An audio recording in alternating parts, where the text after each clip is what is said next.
Sementara itu jajaran Polres Gianyar, dalam hal ini Polsek Kota Gianyar, meluncurkan Desa Tangguh Dewata yang dilaksanakan di Desa Sidan Gianyar. Desa Tangguh Dewata menitikberatkan pada tangguh kesehatan sebagai upaya mencegah penyebaran COVID-19, tangguh sosial ekonomi melalui pemanfaatan air sungai untuk budidaya ikan, dan tangguh keamanan dengan mengoptimalkan siskamling. Kegiatan tersebut dihadiri Kapolsek Kota Gianyar Kompol I Gusti Ngurah Yudhistira dan Ramil Gianyar Kapten Infantri Hengki Istoveri, Sekcam Gianyar I Gede Mahadiano. Kapolsek Gianyar Kompol I Gusti Ngurah Yudhistira menyampaikan Desa Tangguh Dewata di Desa Sidan menitikberatkan pada tangguh kesehatan sebagai upaya mencegah penyebaran COVID-19, tangguh sosial ekonomi dengan memanfaatkan air sungai untuk budidaya ikan, dan tangguh keamanan dengan mengoptimalkan siskamling. Desa Sidan mempunyai potensi yang baik dan sangat besar di bidang sosial ekonomi.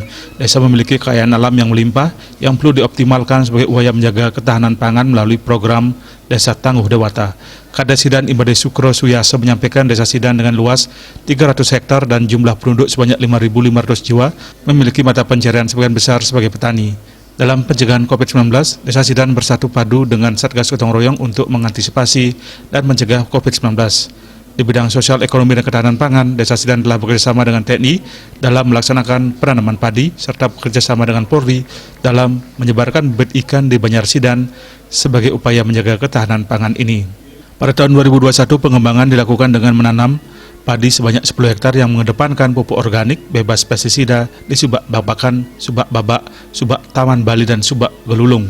Terkait terobosan kreatif Kapolres Gianyar dengan membentuk Babinjar di setiap banjar, masyarakat berterima kasih atas keberadaan personel Polri di tiap banjar sehingga pelayanan kepada masyarakat dapat maksimal. Kapolres Gianyar AKBP I Dewo Made Adnyano menyampaikan terkait dengan penyebaran COVID-19 tidak hanya terjadi di Desa Sidan namun terjadi di seluruh dunia.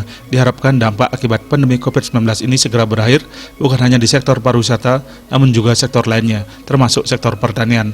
Diharapkan Desa Tangguh Dewata menjadi momentum sebagai sinergitas dengan masyarakat untuk memberdayakan seluruh lapisan masyarakat dalam mencegah COVID-19 sebagai tangguh kesehatan dengan pendisiplinan prokes agar mentaati dan mematuhi 3M, yakni menggunakan masker, menjaga jarak, dan mencuci tangan.